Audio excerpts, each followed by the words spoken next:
ஹாய்ங்க. இன்றைக்கி skin glow night cream பற்றி பார்க்க போகிறோம். மறக்காமல் என் சேனலை சப்ஸ்கிரைப் பண்ணுங்கள். அதுக்கு நான் aloe vera gel, vitamin E oil, coconut oil இதெல்லாம் மிக்ஸ் பண்ணி எடுத்து வச்சுக்கிட்டேன்.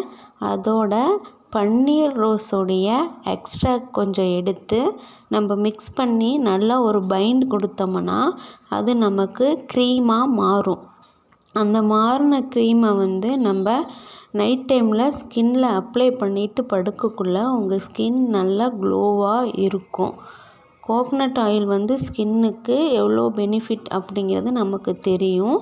அதோட இன்னும் கொஞ்சம் எக்ஸ்ட்ரா இந்த ரோஸோட எக்ஸ்ட்ராக் எடுத்து நம்ம செய்யக்குள்ளே இன்னும் கொஞ்சம் ஸ்கின் நல்லா க்ளோவாக கிடைக்கும். இதெல்லாம் நல்லா பிளெண்ட் பண்ணிங்கன்னா பாருங்கள், இந்த மாதிரி தான் க்ரீமாக கிடைக்கும்.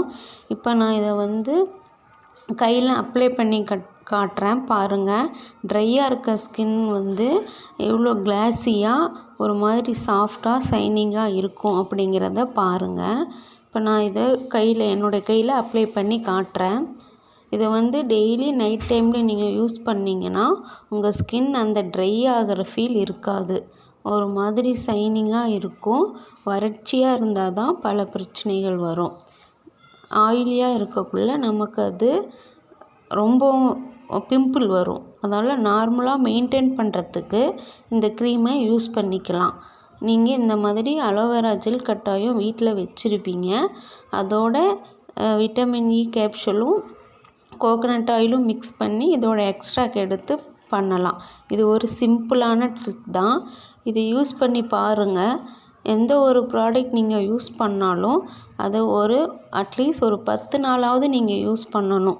ஒரே நாளில் உங்களுக்கு டிஃப்ரெண்ட் தெரியாது. நம்ம ஸ்கின்னில் பாருங்கள், இது எவ்வளோ நல்லா அப்சர்வ் ஆகி ஒரு மாதிரி ஷைனிங்காக ஒரு மாதிரி கிளாஸாக இருக்கா. இதே மாதிரியே நீங்கள் ஸ்கின்னுக்கும் யூஸ் பண்ணுங்கள், ஃபேஸுக்கும். தேங்க்யூ. மறக்காமல் சப்ஸ்கிரைப் பண்ணுங்கள்.